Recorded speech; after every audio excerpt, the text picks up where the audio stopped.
kronologis peristiwa, diterangkan nama saya, nama dokter Andi Katat, nama Habib Hanif, peristiwanya semua saya maklumi. Karena orang diperiksa, dikasih tahu dulu Anda diperiksa dalam perkara apa. Tapi untuk pertanyaan-pertanyaan dari mulai nomor 18 yang bersangkutan seperti tadi ditunjukkan rekam medis saya dari halaman 12, 13, 14, 15, 16, kemudian 17, 18. Nah, ini semua rekam medis merupakan fakta. Kemudian yang bersangkutan ditanya dan yang bersangkutan menjawab pertanyaan berdasarkan fakta. Nah, kemudian begitu juga pertanyaan nomor 19 dan 20 sampai pertanyaan nomor 22. Ini semua pertanyaan fakta. Padahal seorang ahli itu tidak boleh ditanya dengan fakta. Maka itu maaf yang mulia, kami keberatan dari nomor tadi yang sudah saya sebutkan dari nomor 18 sampai 22 bisa dijadikan catatan dan kami mohon untuk diabaikan. Malu 7 turunan, JPU terbukti berbohong di pengadilan soal tes swab Habib Rizik. Simak berita ini sampai selesai. Pastikan Anda terus bersama kami di kabar NKRI, akurat dan terpercaya. Tadi ada pertanyaan dari saudara pengacara, mungkin karena kalimatnya saja yang susunannya berbeda. Tadi juga sudah disampaikan oleh majelis hakim. Saya mau tanya lagi. Saya mau tanya begini, ada seseorang, sebetulnya pertanyaan sama tadi, cuman saya merubah sedikit biar lebih mudah dipahami. Ada seseorang ketemu dokter, ditanya oleh dokter, bagaimana keadaan Anda? Dia jawab, alhamdulillah saya baik-baik saja dok. Saya tidak pusing, saya tidak muntah, saya tidak demam, saya nafsu makan normal, saya baik-baik saja. Terus kata si dokter, ini kan lagi musim pandemi sekarang, kadang-kadang ada orang sakit kan tanpa gejala. Nah, bagaimana kalau Anda ikut saya periksa PCR untuk memastikan Anda itu sakit atau tidak? Orang ini menurut, ya bolehlah dok, untuk jaga-jaga. Nah, kemudian dilakukan tes PCR. Begitu dilakukan tes PCR, ternyata dia positif COVID. Nah, kemudian dokter mengasih tahu, ternyata hasil pemeriksaan Anda ini tidak sehat, Anda itu sakit. Nah, orang ini mengatakan, oh begitu dok, terima kasih dok, lalu apa yang harus saya lakukan?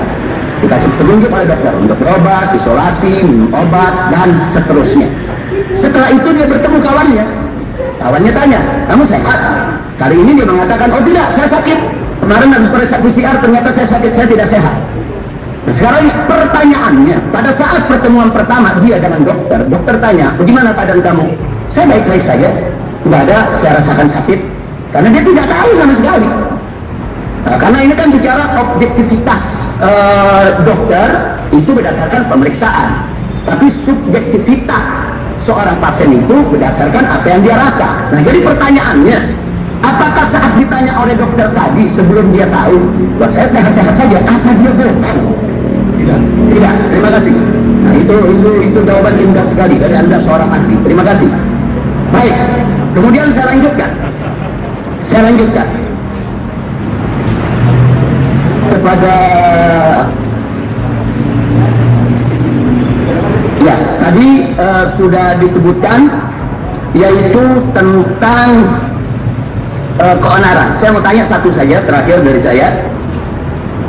Kalau ada suatu demonstrasi, satu demonstrasi kecil-kecilan, katakan umpamanya misalnya 20 orang, kan demonstrasi di negeri kita itu kan diizinkan, ada undang-undang penyampaian pendapat. Kemudian mereka demonstrasi secara tertib, secara rapi, menyampaikan pendapat, sopan, tidak ribut, tidak ada ribut, tidak ada suara-suara yang provokasi dan lain sebagainya, tertib saja menyampaikan pendapat sekitar 15 menit, kemudian mereka pulang. Pertanyaan saya, demo semacam itu yang damai, yang tertib, yang rapi, apakah itu juga bisa disebut keonaran? Susah untuk menjawab itu ya. Susah untuk menjawab. Ya. Karena harus diukur apakah demo itu didorong oleh kecemasan, dan saya tidak. Ya, ada ukuran lain. Baik, cukup. Nah, cukup bagi saya cukup. Anda punya jawaban tadi. Baik, yang mulia, majelis hakim yang mulia, saya ingin kembali mengingatkan apa yang tadi diingatkan oleh para pengacara saya, bahwa ini persis seperti saksi ahli yang tadi yang mulia. Yaitu pertanyaan di nomor 3 itu tentang kronologis peristiwa, diterangkan nama saya, nama Dr. Andi Tatat, nama Abdul Hanif, peristiwanya semua saya maklumi. Karena orang diperiksa, dikasih tahu dulu Anda diperiksa dalam perkara apa. Tapi untuk pertanyaan-pertanyaan dari mulai nomor 18 yang bersangkutan seperti tadi ditunjukkan rekam medis saya dari halaman 12, 13, 14, 15, 16, kemudian 17, 18. Nah, ini semua rekam medis merupakan fakta. Kemudian yang bersangkutan ditanya dan yang bersangkutan menjawab pertanyaan berdasarkan fakta. Nah, kemudian begitu juga pertanyaan nomor 19 dan 20 sampai pertanyaan nomor 22.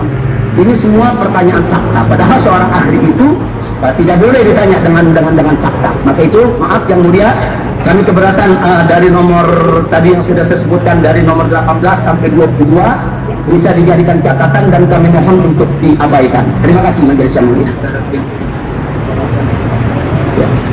Yang lain?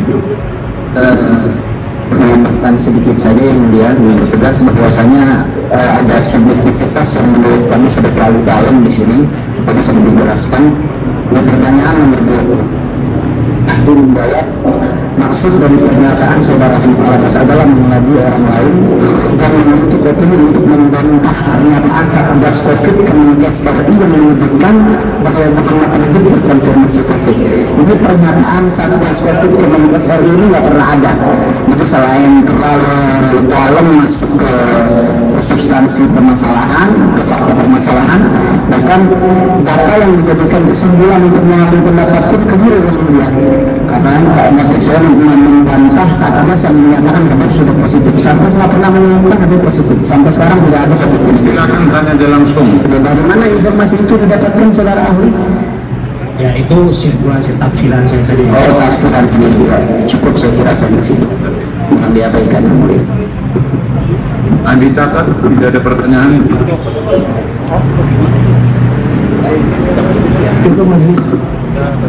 Cukup.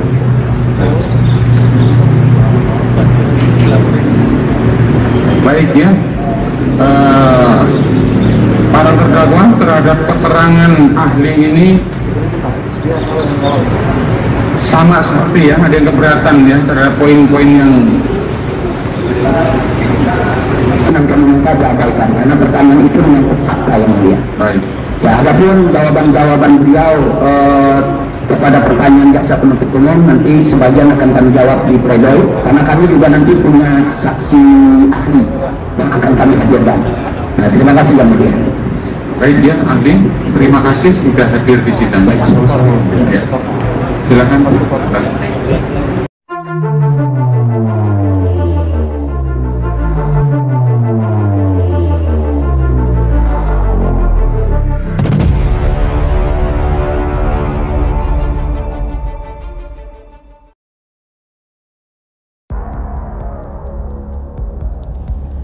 Habib Rizik Syihab cecar ahli soal penyebaran berita bohong lewat contoh kasus.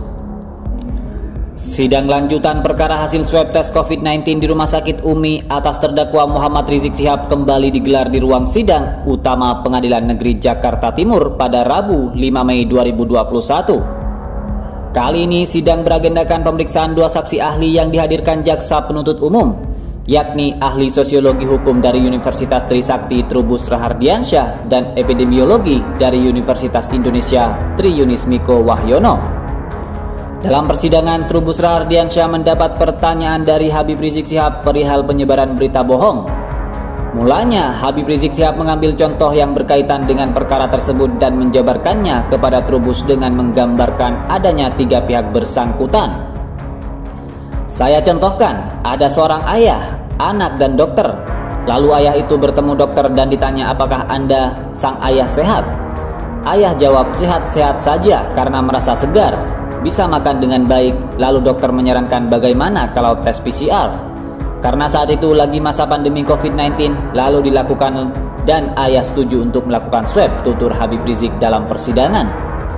Dengan menjabarkan contoh kasus seperti itu, lantas Habib Rizik Syihab melayangkan pertanyaan kepada Trubus. Pertanyaan yang dilayangkan Habib Rizik itu mengenai pernyataan seorang ayah dalam contoh kasusnya yang mengatakan kondisinya sedang sehat.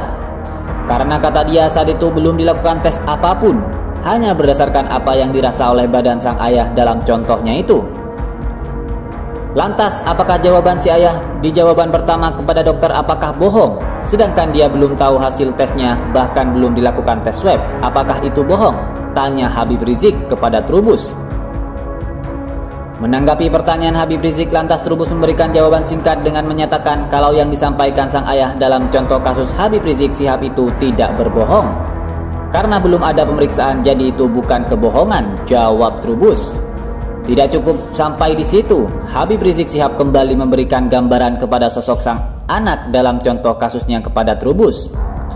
Dalam contohnya, Habib Rizik Syihab menggambarkan bahwa si anak merasa resah karena beredarnya pemberitaan di media sosial yang menyatakan kalau sang ayah kritis, bahkan ada yang mengabarkan meninggal dunia.